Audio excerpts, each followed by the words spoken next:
I am Shaggy. I am Philalitheia. And I am going to read for you the first of my homelessness journals. Because it's been a day shy of 2 months, and that feels like an interesting creative experiment. So, as you can see, only one person has actually read this or taken the ticket, so there's a reason I'm doing this, and it's not just to sell this. It's work that needs to be read. It deserves to be read. It deserves to be pored over. It deserves to be understood. And I'm feeling insecure because I just gave away the notebook that has this in it to effectively a stranger. So I'm going to see what she gets to see. This was composed Sunday, November 3rd of last year, 2024. And the conceit behind these is that I'm just talking to myself. Just the thoughts that I would be thinking in my head go on paper. Here we go. I'm making no effort not to eavesdrop on the conversations around me this morning. Usually I try to keep it subtle at least. This woman, no. She doesn't merit that consideration. I'm self-conscious about beginning so many sentences with I. It indicates depression, which, sure, I'm probably depressed and really don't need to think or really even care about it. I am, moreover, writing a journal. So here we are. I was the first person in this store this morning. I also seem to have lost track of where I've put my favorite pen and need badly to clean my Waterman. The store that I'm in is this same Panera that I'm reading from.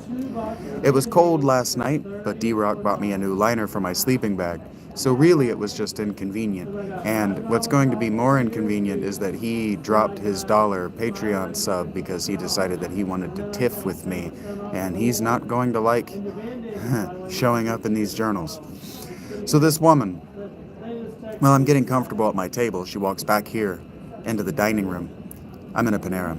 My first impression of her is that when she noticed me, she leered in my direction for too long. I smiled at her like I always do, but I legitimately hate it when people do that, leer at you for too long. This is why our mothers told us not to stare. It means they're stupid. People who leer too long. Children who stare. It means they can't wrap their minds around what they're seeing, and that makes them afraid. And like a reasonable person, they hate what they fear. Anyway, the attempts at thoughts of stupid people are usually hateful toward me. My first thought about her followed me into the bathroom, where I was headed when she looked at me.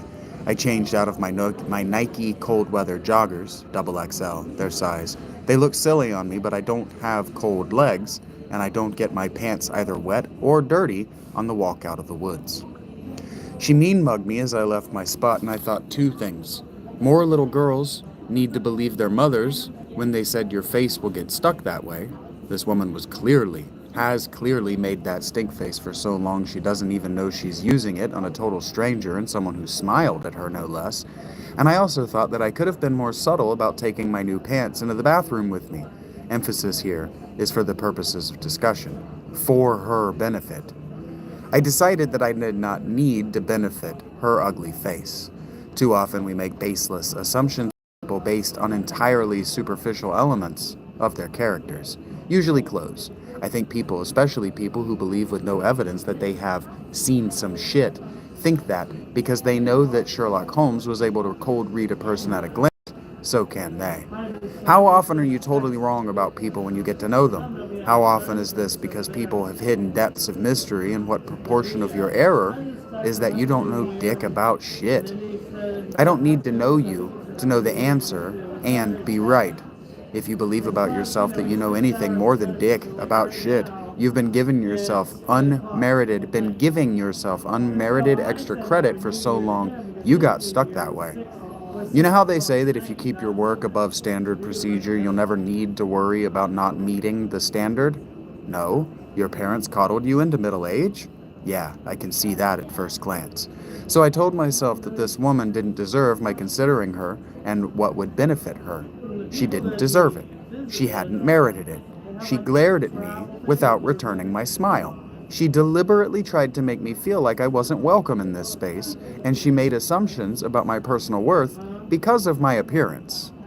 My next thought about her was that she and people like her are why some children,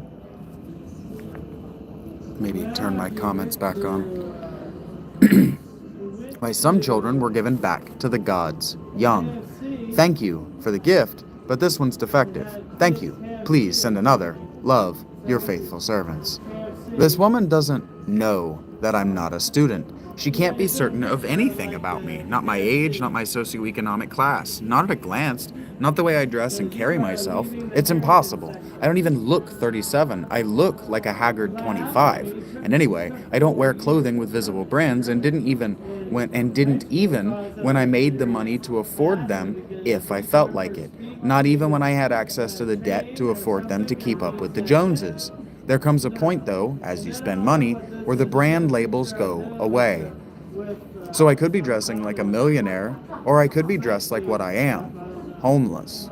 I lived and dressed very nearly as I do now for my entire life, but specifically, I did the entire time I lived in Columbus, Ohio, so about 5 years. I say that as subtext. If you know what it means, you know. If you don't, you're gonna have to ask because I'm not stopping to explain how test market cities work and behave. Maybe someday. Ask. I was home full back then and usually had a little jangle in my pocket. People of lower wealth and taste than I used to give me the same looks. You might tell me if I were to catch you giving me the same look, and because of my familiarity with you, if I called you out on it, I can already guess that you were just confused. The problem with this is that confusion and scorn are entirely different emotions with different facial expressions and body languages, with which to, well, give them voice. To be honest with you, I put headphones in when I started writing this in earnest. I find this woman's talk entirely repugnant. That is the word for how I feel. I haven't properly described her for you. You're accustomed to character studies beginning at the superficial. You're used to journalists and hack novelists introducing you to new people with their appearances, relative height, body type, hair, and eye color, sense of fashion and kemptness, because you're used to authors who approach their paying work as a paint-by-numbers piece, because that's what pays. She's a birdish woman, small, maybe 5'3" in those platform Mary Janes. She's a cliche of the church-going sexagenarian, red sweater top on a blue floral print skirt with black tights. She's dressed exactly how her mom dressed her for church in the 60s. Same short haircut and bangs, too. She looks exactly like an aged-up version of the girl from The GIF. I think she's angrily wearing a pasta-serving spoon or maybe a whiz. It's usually a silly stop it. Same shitty haircut, same ugly face. I don't dislike her. No, not in the future of this story. I've had enough time as I watched her snuggle up to her husband of 40 years. You really do have to understand that as I write this by hand, more time passes for me than for you as you read it, laughing at everything he says, doing a crossword together, that she's just normal. Normal people weren't taught to be kind to strangers. I mean, you were. That messaging is impossible to avoid, to miss entirely. Even Anton LaVey and the Church of Satan package and push it. What you weren't taught is why. That was left to subtext because it's fucking obvious. The only people who could possibly be so useless in postmodernism that they'd need to be employed to answer that question are the religious. But normal people are blind to the obvious, always have been, always will be, and willfully at that. It's not your job to see, so you refuse, because what are you really missing out on? If you're being a deliberate prick to me, you're missing out on a life-changing person. Spoiler alert, but missing out on life-changing experiences might be the entire point. Choosing which experiences you miss out on is a kind of free will too. The thing is, she's not exactly wrong about me superficially.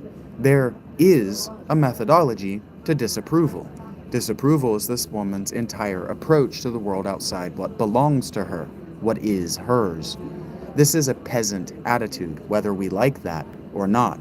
Peasants do not get to have much. They say you can't judge a book by its cover. Maybe you can't judge a person by the superficial. You can judge books by their cover. People too. But I can observe you, and I can know things about you. Your hair, for example, speaks not only to your mental health and fitness, is it clean, how much money and effort do you put into it, but also to the amount of attention you are getting relative to the amount you want. Facial hair works for this too. And sorry, ladies, but we style our facial hair for other men. The beards and stashes just aren't for you. Your face, but especially your eyes, tells even more. With time and attention, you too can learn to identify what anyone, even a complete stranger, has to focus on. And if you get good at observing children, you can learn to identify which skills even late life adults learned as children and never refined in adulthood. So you can know what that late life person was like as a child. The details between are just details. They can give you a better explanation of why, more likely how, this person developed with whatever deficiency, but the details are irrelevant. The answer is always the same. Let me make you a better storyteller. You think you're a student of the human condition? I am the master. They didn't.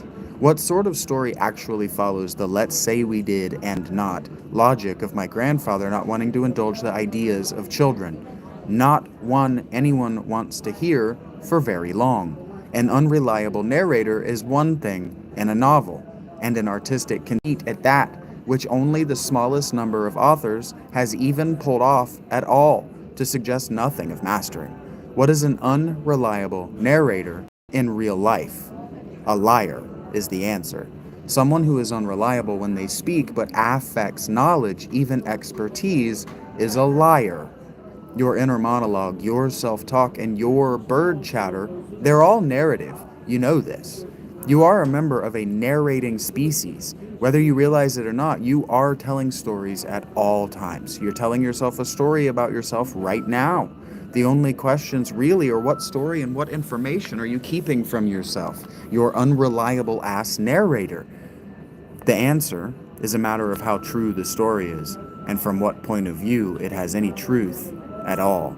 We understand, at least intuitively, that story is another word for a lie, right? The tall tale, the big fish, coincident or confidence schemes. We understand that these are, at their hearts, lies. We know that Uncle Mike isn't a liar. We all know she wasn't that pretty, or he didn't drive that fast. We all know our stories aren't that interesting. So we embellish. We lie. We tell a tale. We spin a yarn. There used to be a comedian who had a bit about this.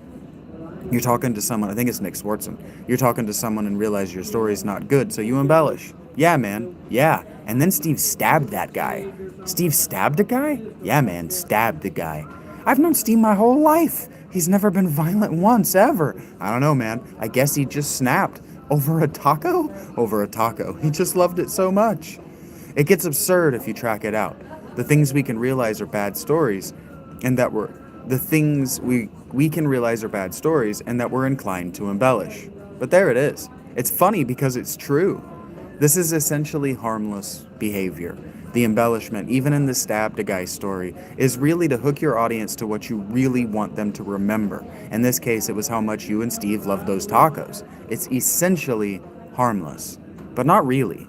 Believing the old Ben Kenobi bullshit you tell yourself, that is, the stuff that's only true from a certain point of view, is how you get caught in the same old rut year after year. The non-linear narrative cycle of your life, the samsara, or cycle of suffering, that is your story. When I came out of the bathroom with fresh pants and sat down to my coffee, stuck-faced bird woman had moved from sitting at the table directly across the dining room from me to the booth just not adjacent to me. And she's talking in a salon voice at a living room volume to her totally checked out husband of 50 years about the quality of the curtain and blinds options of this Panera and some Starbucks. Not the one across the street. It barely has the interior unboxed, much less assembled. I know why she's doing this frankly annoying behavior, even if she doesn't. I began this journal some few hours ago by saying that this woman did not merit the pretense that I wasn't listening to her gossip. She wasn't looking at her husband. I was focusing on my phone. I look half my age to a woman hers. Women of her generation, socioeconomic class, and ethnicity have been taught that young people are totally absorbed by technology. No doubt she believed I was ignoring her. When I pulled out this notebook, her aspect changed. I was an interloper until then, but foreshadow is just that. I said I knew what she was doing, even if she didn't. She was telling me in a gossiping way a story about why she moved so close to me. If I were flicking my eyes at her during this exchange, I wasn't, I might figure to myself that she just didn't like the way the dawn filtered into the windows. That would be good enough for nearly everyone. Not everyone actually wants to be left alone. Not everyone actually doesn't mind being watched. Not everyone actually cares. Caring, specifically making like we care, is about attention. It's about being caring. Sometimes, but really it's about attention getting. Believe it or not, I haven't read the psychology literature about attention-seeking behaviors. If I were motivated and organized, I could write the book. That's a bold claim. You hear people say that about themselves all the time. I could write the book. Yeah? Then why not? Because if we can, some already rich person already tossed a sin baby in the well for their vanity. That's why. Attention-seeking indeed. I've provided a link to the Wikipedia. Ooh, I've put pressure on myself to edit this twice. I'm going to continue off the dome. Tell me in the comments where the literature says I'm wrong. That's something like 85% of my contribution to the internet. Fact checks and comment sections. Do unto others and all that. And I actually didn't put the link in. I don't even know what I was trying to link to. The science of attention seeking, probably. Attention seeking is the learned behavior of the infant and the toddler. Before we can speak, we're still cogitating and feeling. I've always had the sensation that Siddhartha Gautama never spent much time around children and babies, especially not toddlers, definitely not teenagers. In that way, his princely mythical backstory has always struck me as a more honest admission of the failings of his teachings than any other. To be alive is to suffer. To be alive is to want. You want to talk about desire behind the root of all suffering? Attention is at the root of all desire. You want to discuss the pursuit of happiness? Happiness is the alleviation of suffering, the pursuit of which is the pathologization of pain-killing. Attention-seeking, like all our learned and conditioned responses, isn't just deficit. The psychologists of the 1960s and 70s taught you that everything that's wrong with you is due to some failure in upbringing on the part of your parents. They took the monolithic approach for a variety of reasons, chiefly that they were introduced to philosophy at too impressionable an age, a perfectly apt double entendre if you know the word's origin, and philosophers had been bitching about the sins of their parents since Augustine of Hippo wrote about his mother in Confessions. They shared or identified with the upper class, and they all amount to one. They were desperately stupid. None of you is prepared for the future. None of you is adequate to the 21st century. Even those of you who survived the 20th century wouldn't be any better by now with a second life than you are now.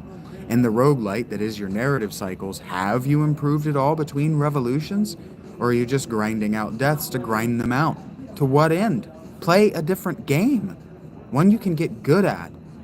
I didn't figure her out until later, until I started thinking about the why of habitual disapproval. She'd moved on to comparing the bathrooms of her favorite Starbucks and this Panera, which, it occurred to me, even as she was doing it, was less about how bad actually the bathrooms here do stink, and more about her sympathizing with my change of pants in a sewage-stinking bathroom. You need to lose empathy from your lexicon. She wasn't empathizing. Pathy is pathos, is feeling, is suffering. Pathology, passion, suffering. Pathy is the fire burning you at both ends, in both ends. Sexity. Empathy is to have the same fire in you. You don't have empathy. You experience sympathy. You're too stupid and narcissistic to actually feel what anyone else feels.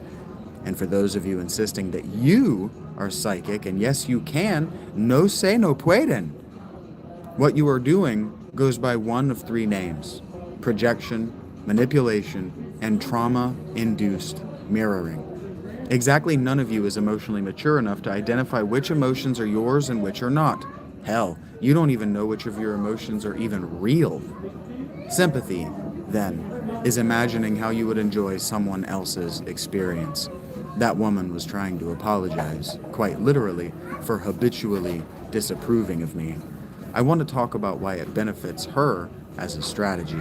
It starts at the peasant mentality. Peasants can't have things.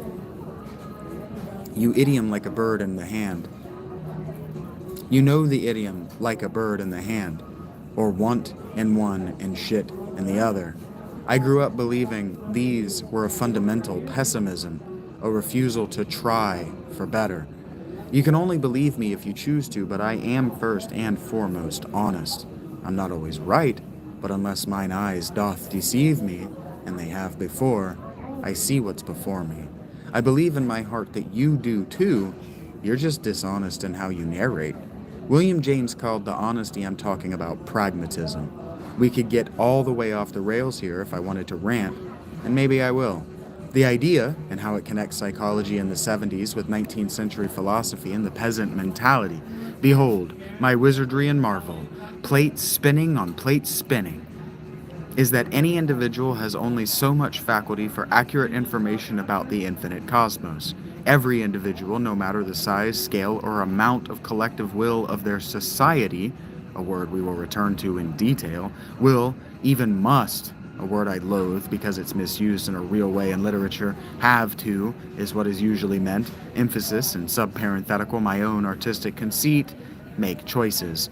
Pragmatism is the equivalent to self-esteem. To be pragmatic is to know and believe you did the best you could given the options available to you. A look not at William James, but into his work, perhaps a reading back out of it, will show us that the man wasn't much concerned with, indeed, he had a particularly low opinion of the nominal upper crust and the occupants of their ivory towers. You get the feeling there's a reason he isn't required reading today. Billy Jakes was talking to and fascinated with the salt of the earth. How is it, he wondered, that the hereditary genteel are competing over who can be the straw that breaks the gas oven's back, and yet peasants are experiencing meaningful joy?